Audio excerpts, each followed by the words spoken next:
Okay, good evening everyone. Welcome to our evening Dhamma session, our weekly Sutta session, I should say. So today we're looking at the Cetokhila Sutta, Majjhima Nikaya 16 for those of you interested.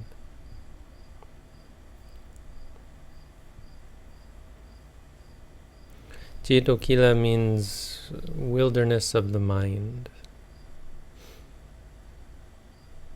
or wilderness in the mind, jungle of the mind, maybe better.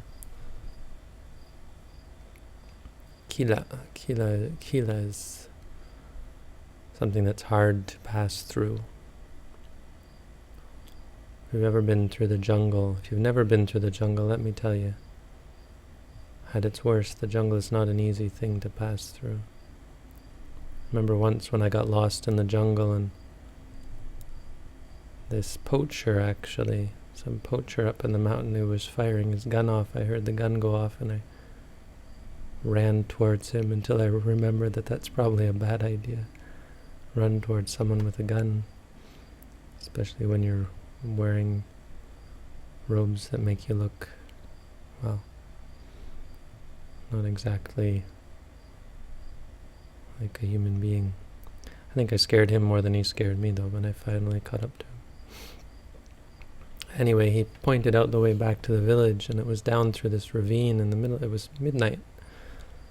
And so I'm walking blind through this ravine and boy, by the time I got back to the village I was completely scratched and had thorns.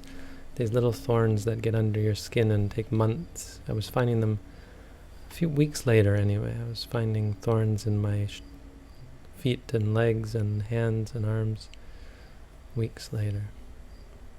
That's what the jungle is. So when you apply this to the mind, you're talking about something that keeps you from progressing, keeps you lost,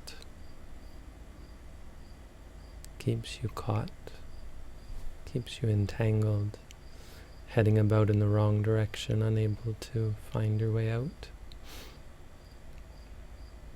Yeah, jungle here is not just something that obstructs your path, but something that gets you all turned around.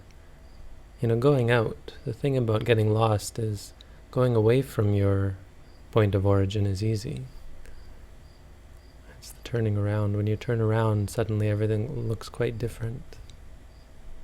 Right? You remember everything on your way out. So I remember this hill and this hill. And I did, but on the way back it all looked different. The jungle gets you lost. But this sutta is about two different sets of things. It's the Cetokhila and the other one is Cetaso Vinibandha, which is just the shackles of the mind, things that keep you bound. So this sutta is about, well, it's actually, there's three sets. He doesn't mention this in the beginning. In the beginning he sets out to talk about these two sets of things. He says if someone doesn't abandon the 5 wildernesses of the mind and break free from the 5 shackles of the mind, they cannot be expected that they should grow in this Dhamma Vinaya, that they should progress. Netang thanang vijjati. That sort of thing is not possible. But then at the end of the sutta he talks about 5 more things that are actually positive. He says when one abandons these 10, well, 5 things, 5 positive qualities come about, and that's how one succeeds. So altogether there are 15 things. And so we'll go through those tonight. It's a useful endeavor, I think. The thing about you probably getting a sort of seeing a pattern here, that a lot of these suttas can be boiled down to lists of things that are good, lists of things that are bad. And a question that often comes up is, okay, now I know these things, how do I get rid of them? Because what's conspicuously absent from most of these talks is any means or any detailed means by which one removes these bad things and cultivates the good things, right? And I think that's an important point to consider, because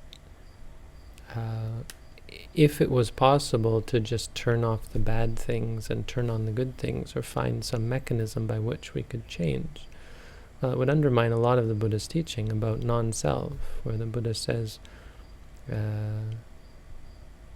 Nachalabhati sankare, evang me sankara hotu. Nachalabhati sankaresu. You can't get it in regards to sankharas. Evang me sankara hotu, evang me sankara ma ahesu. May my mental formations be thus, may my mental formations not be thus. You can't have it that way. You can't just wish things to be. And so the Buddha does talk a lot about training. But the training is often in very simple things like mindfulness. It's not training directly to remove this or to remove that, or to cultivate this or to cultivate that. What this is designed for, going through these sets of Dhammas, is to point out, in this case, the dangers, and also at the end point out the good things. When you're being mindful, it's very easy to miss the most important qualities or Dhammas. The ones that you really should be mindful are often the ones that you're the least mindful of, and that's what makes them important. They're the strongest ones you cling to. If you're clinging to something and it's become habitual, it's very hard to become mindful of that. And so pointing it out to the meditators is crucial in terms of directing their attention. If I point out to you, this Dhamma, that Dhamma, this is bad, that's bad, immediately you start to see that in yourself, and you say, oh, I've got that. Yeah, I've seen that. And then you sit down to meditate and you say, oh, this is what he was talking about. You see, so the real purpose here is not to provide any, and it doesn't, it's not to provide any means by which to turn these things on or off. It's to point out to you, some of the things that are easily missed, and missed with greater consequences, right? If you're not mindful of certain things, it's less dire than if you're not mindful of certain other things often mentioned in suttas like this. Right? If you're not mindful of the really bad things, if you're not clear and not able to see through them and see the dangers in them, very difficult to progress, very difficult to find peace of mind. We talk simply about being able to sit peacefully, being able to be at peace with ourselves. Our minds are agitated, disturbed by wanting and liking and disliking and so on, and sorts of things brought up in this sutta, or in suttas like this. So a big part of it is to simply give us direction. It's like to provide us a sense that we're headed in the right direction, and to point out to us the right path and the wrong path, and to help us direct our efforts. So let's go through what these are. The wilderness of the mind is mainly made up of doubt. So people have doubt in the Buddha, he says. Doubt in the teacher, Sutta. The Sutta means the great headmaster, who's the Buddha. The Buddha described himself, referred to himself often as Sutta, the teacher. Sattari kankati vichikicchati nadhimucchati na sampasidati. You don't have faith in the Buddha, it's hard to put out effort, right? If you think about the Buddha and it's kind of turns you off, or if your idea of the Buddha is some fat guy who laughs a lot, it can be hard to really take Buddhism seriously. It's a real danger that we have these days. People, when they hear about the Buddha, they think jolly fat guy. And that's not actually the Buddha.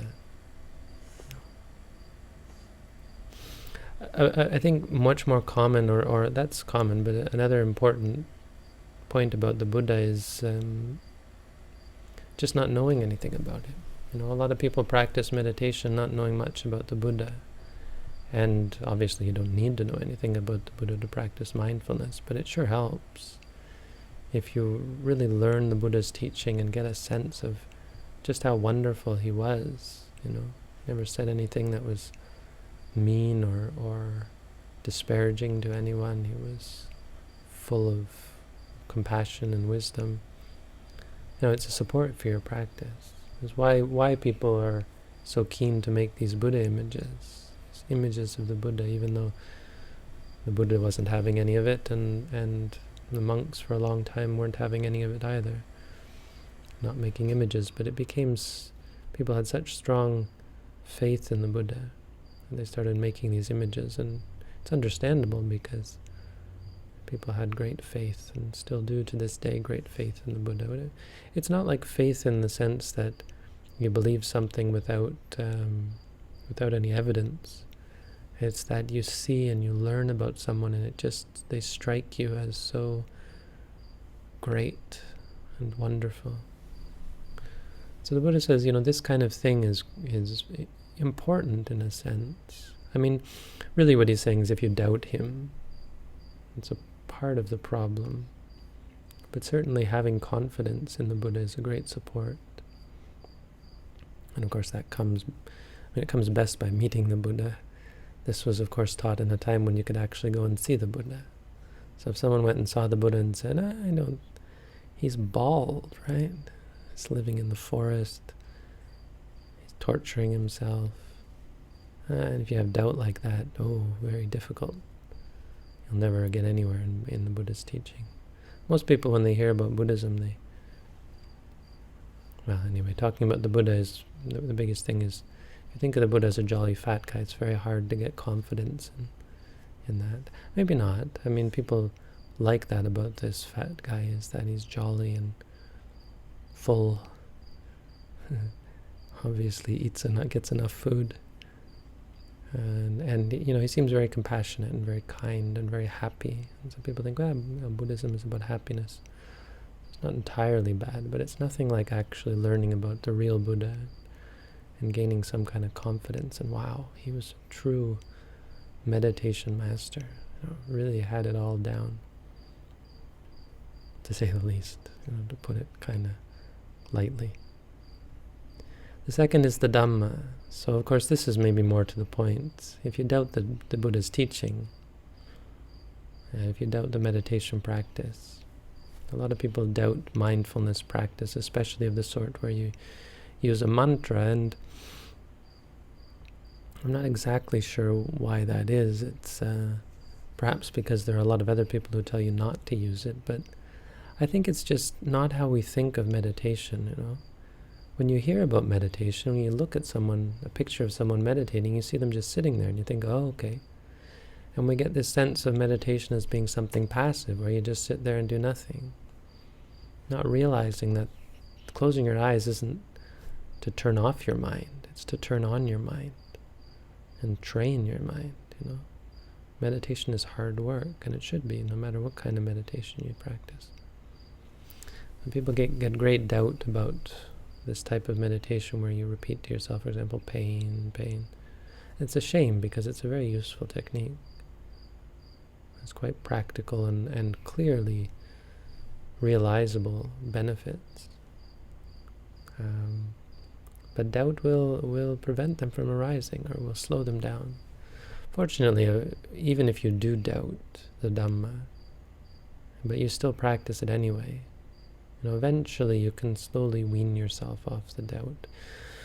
With the Buddha's teaching, it's easier because it happens to be realizable. It's the kind of thing that you can, it's opanayika, or it's sandittika, you can see it for yourself. If you have a teaching that says, believe in God and you'll go to heaven, well, it's a little harder to get some faith and reassurance. Right? Theists have the worst. They've got the worst fate, worst luck, because they have to believe something that has no evidence, or not very good evidence. But if you want to believe that anger is bad for you, well, it's much easier to get evidence than that.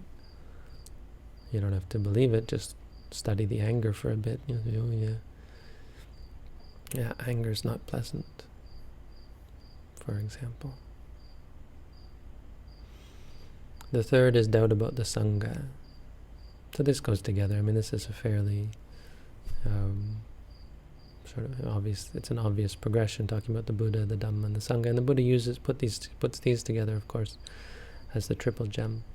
Doubt in the Sangha here refers specifically to having doubt that anyone can, when practicing the Buddha's teaching, become enlightened. You look at the followers of the Buddha and you say, I don't think these guys are enlightened at all.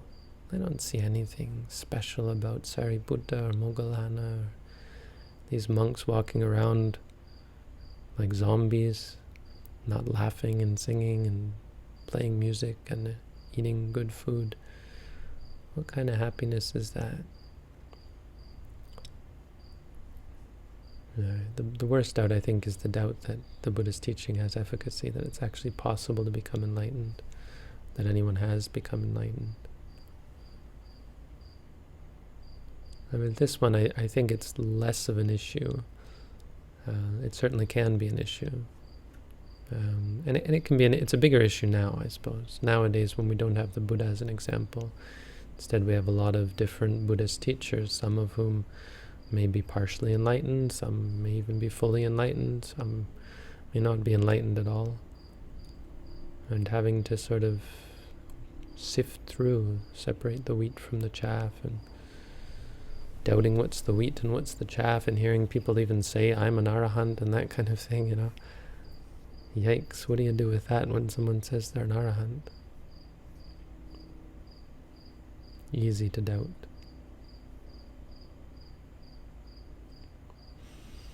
But this isn't so much about doubting a specific person as it is about doubting the concept of the Sangha.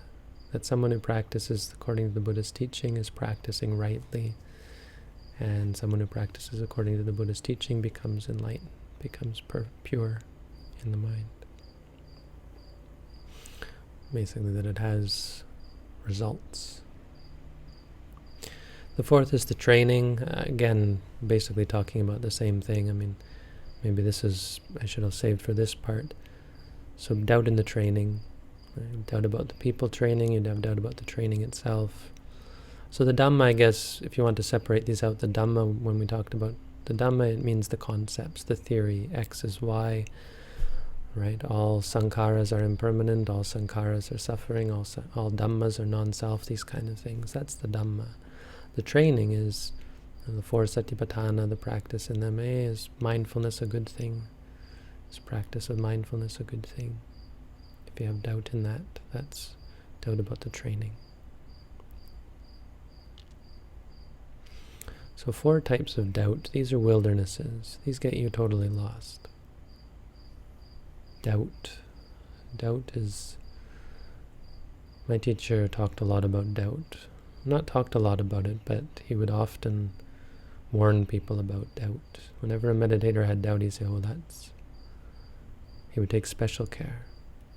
If someone came to him and he asked about the hindrances and they said they had no doubt, he would say, oh, good. At least you have no doubt, because doubt is dangerous. Doubt means getting lost. หลงทางและเดินทางไกล. You take the long way.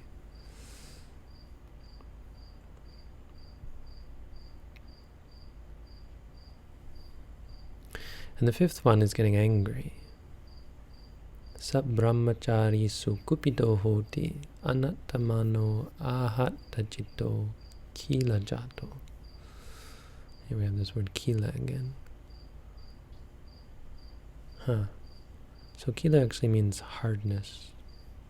No, barrenness of mind. Yeah, so jungle might have been not exactly correct, but it's used to mean wasteland.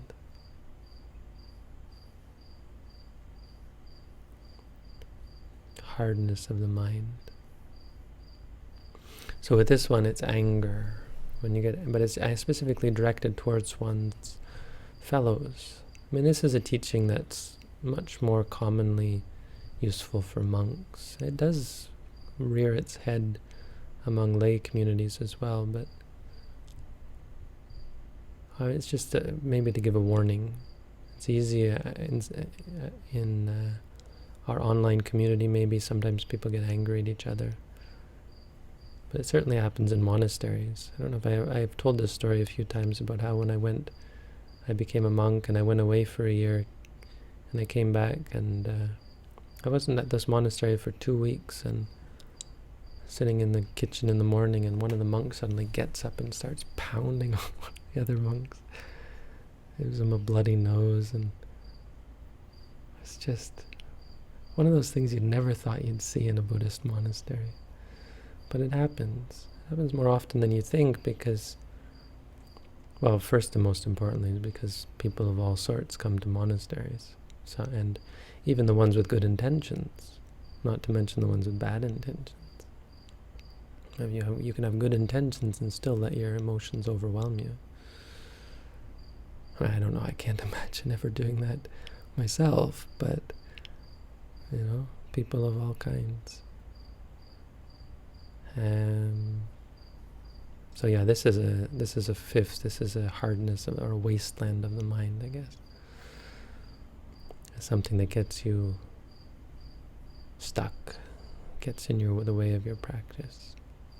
I mean, it destroys community, destroys the communal harmony. The Buddha said, "Sukho sukhasa samaki samakanang tapo sukho." Happiness is sukho sukhasa dhamma sukha sanghasa samaki. Happiness is the sangha when it dwells in harmony. And happiness, the exertion of those in harmony is happiness. Meaning there's a great power that comes from working together, Even here in our small house, I mean, this isn't ideal conditions. It's actually quite challenging to do a meditation course in such an enclosed space. But you see how it works when you get together, when you see other people doing it, when you're inspired by a house full of meditators. It encourages you in your practice. And anger, tempers flaring, this destroys that. It splits monasteries into pieces. I've seen monasteries where there were 3 groups of monks, large monasteries, and they had assembled into 3 cliques, and they fought, they manipulated, and they fought for power in the monastery. It's quite impressively awful. It's happened even in the Buddha's time. So a warning to us in our Buddhist communities. Anger is one thing, this thing we have on the wall here. Anger is one thing. Everyone gets angry. But when you get angry back, that's when it starts. That's when the fight begins. So we let each other get angry. If someone starts beating you up, you accept that, well, that's they have to deal with that. It's not any of my business. It's a very impressive stance to take. And I've never been beaten up before, so I don't know how I would fare, but it's a good example to follow.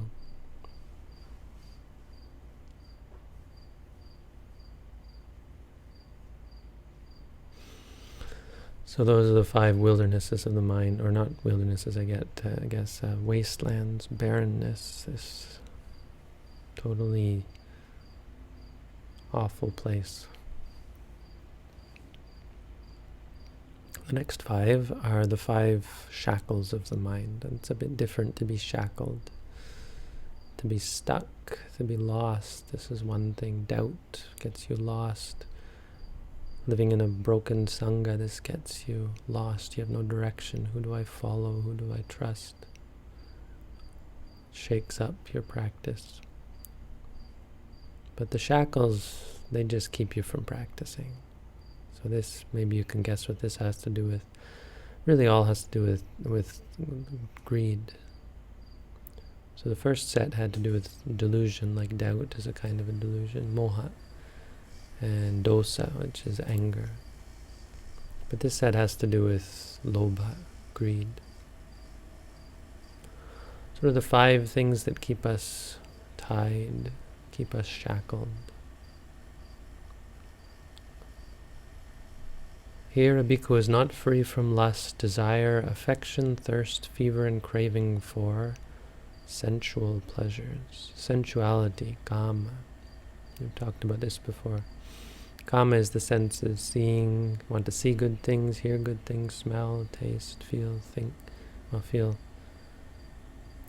Sensuality, just general sensuality. One is tied to sensual pleasures. And it's not one specific thing, it's just the state of being pleased, right? And this is how we live our lives. We jump from one to the other.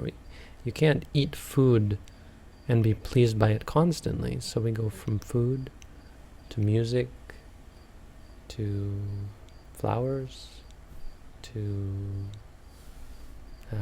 soft beds, couches, sex. We go back and forth. None of these things can keep you pleased for long, so we have to jump back and forth. Entertainment, right? Entertainment's a little bit different. We'll save that maybe for one of the other ones.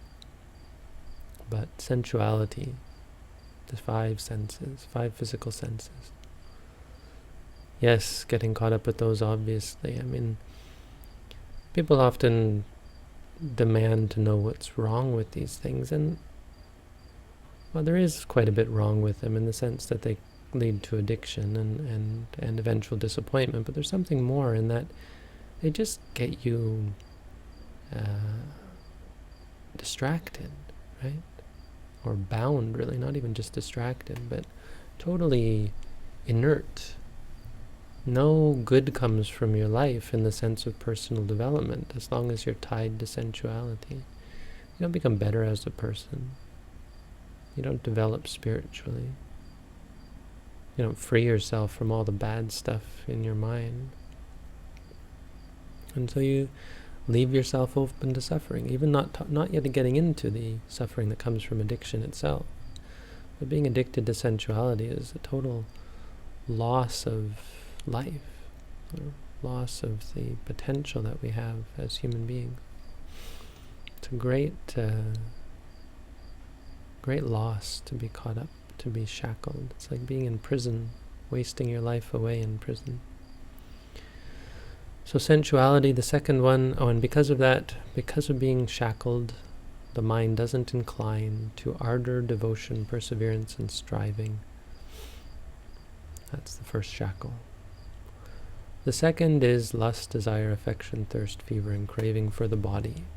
It's one's own body. Yes, one's own body. This is perhaps the desire for the body to look good, the obsession with how beautiful or handsome our body looks, looking in the mirror all the time, worrying about makeup, and I think women have it harder in this one. Men aren't as, I think, and this is of course cultural, but I think generally, just talking to women, it's amazing, how brainwashed women often are into being caught up. And brainwashed, I mean, it's a harsh term, but how it's really, I mean, from a young age, women are taught that they have to look a certain way. Much more than men, I think, culturally speaking. Maybe different in certain societies, but I think the West has done, let's see, modern society in general has done a good job in that sense. People, cultures with strong attachment to culture. This is one of the negative sides of a strong attachment to cultures. Our cultures have become quite perverted in this sense. Women have to look a certain way. I don't even know if that's true, to tell you the truth. As I think about it, the West is pretty awful. I think about it, Sri Lanka's a pretty good place. In Sri Lanka, I don't find people all that caught up in their looks. I don't know. I'm getting lost. Let's not talk in this way. Generally speaking, cultures and societies teach women and men that we have to look in a certain way. We can't be overweight or pimple-faced or short, tall. We have to wear certain clothes and so on. Craving for the body, very dangerous.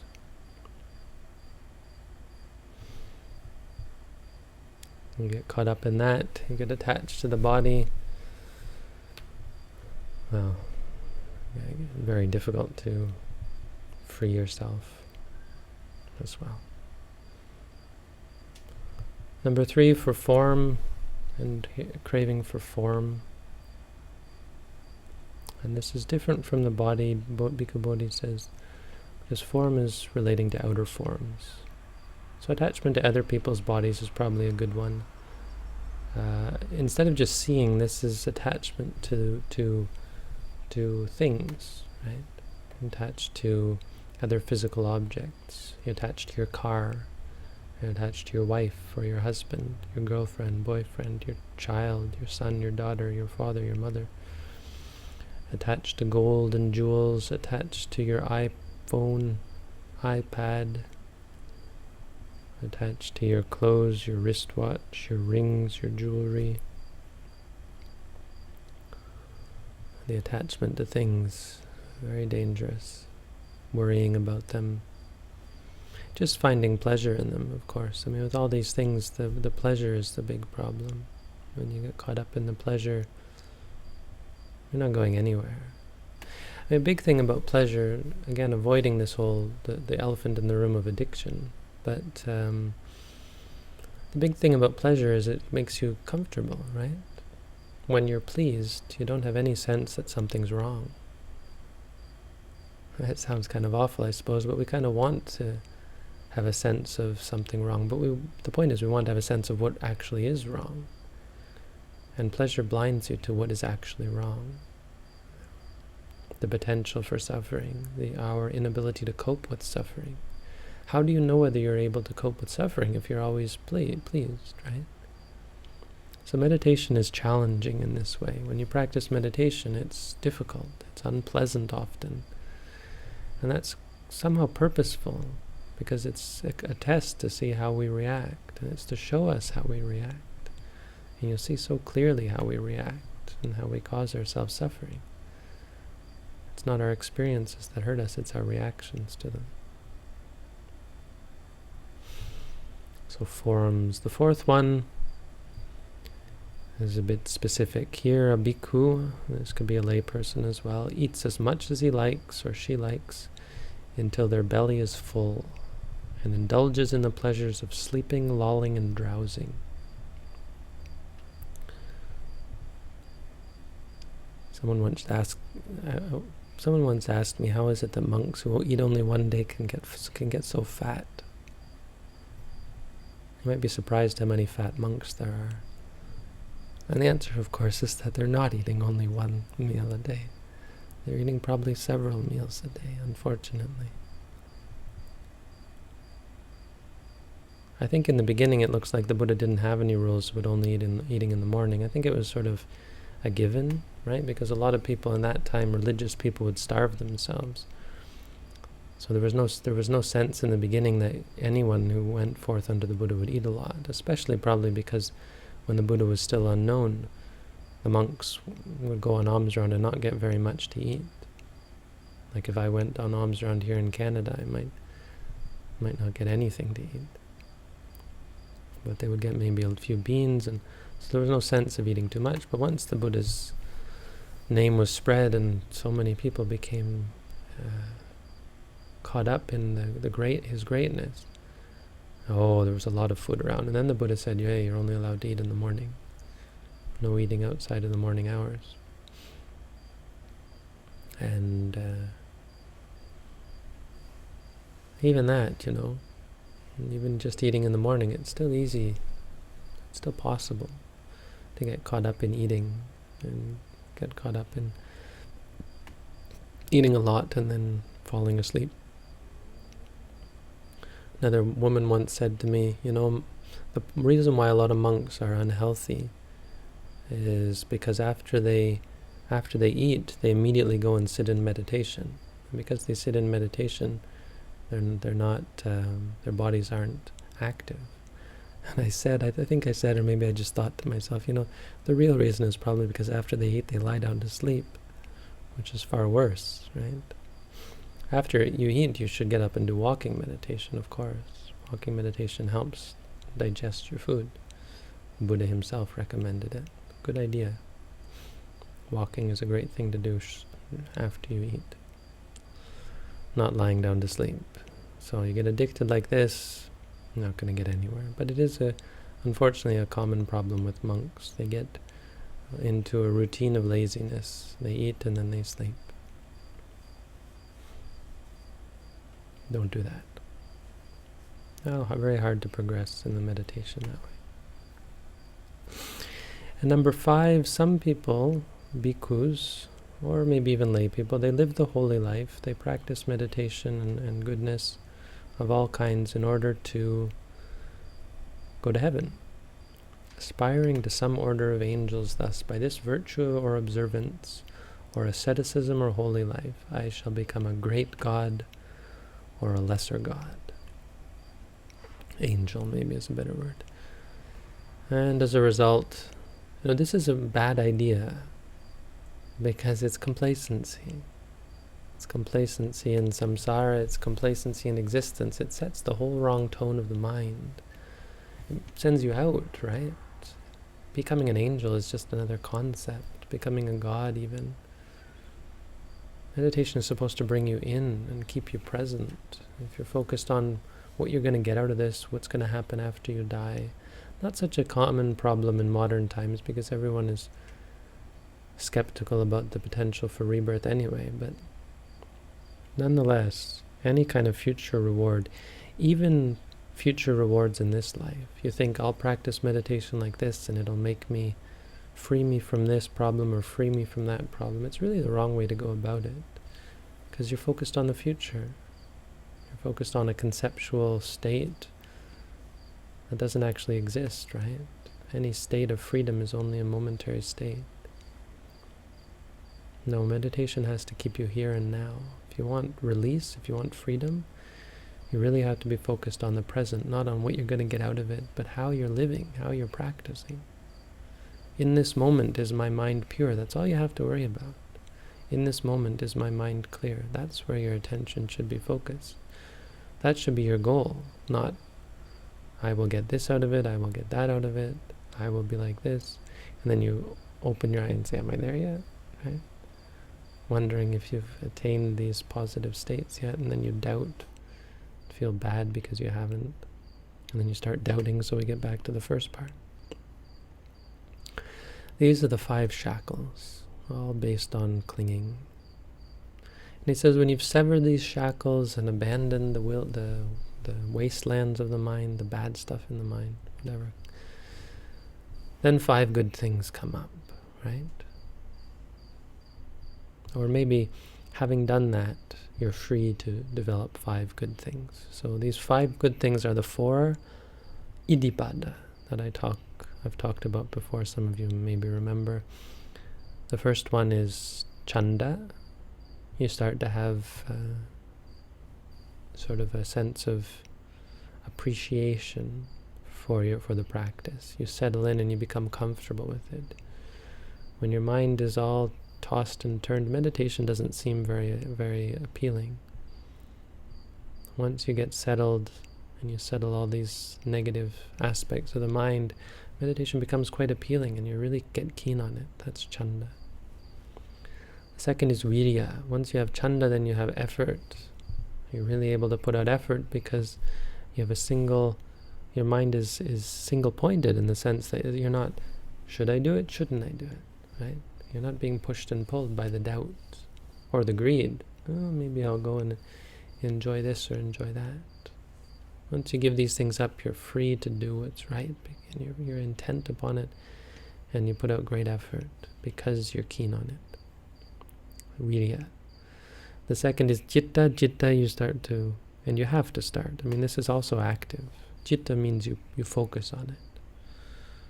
Because of the effort, you're able to focus your attention and see things more clearly. Citta. Keep what you do in mind. Keep focused on it. It takes energy, and then the focus comes. And the fourth is vimangsa. Vimangsa means you begin to analyze your practice in the sense of adjusting it.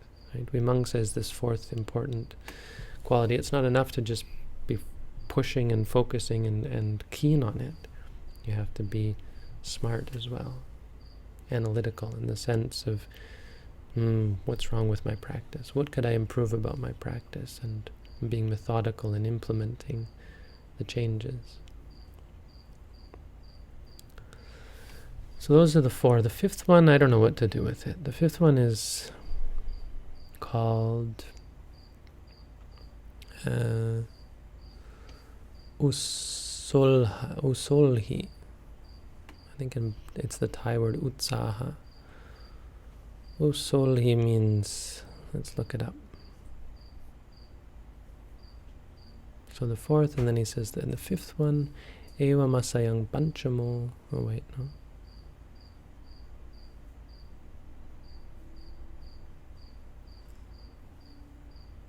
Where am I? Oh no, here we are.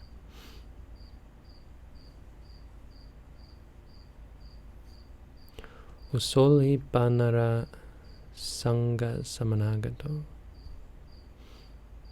Yeah, it's not going to translate that. Usolhi. Usolhi. Exertion. Yeah, usaha is the one I'm familiar with. Usolhi. Usaha is just effort, really. What would it be referring to? Because we've already got effort in there. Solha maybe refers to the practical aspect of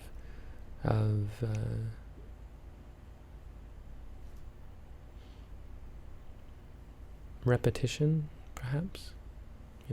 Keeping up with something. So it's one thing to practice and to practice well, but the question is, are you keeping up with it? Are you really dedicated? Maybe it's dedication. When you're devoted and dedicated to it, then all these good qualities come to fruition. But anyway, those first four are very important. It's something the Buddha talks about often, and they're the roads to success. Keenness or interest in what you're doing, effort, focus, and discernment. These are the four ways to succeed in really anything, but most especially in mental fortitude. So, there you go. That's the Cetokhila Sutta. I do recommend reading it in full if you're interested in these Dhammas. But that's the Dhamma for tonight. Thank you all for tuning in. Have a good night.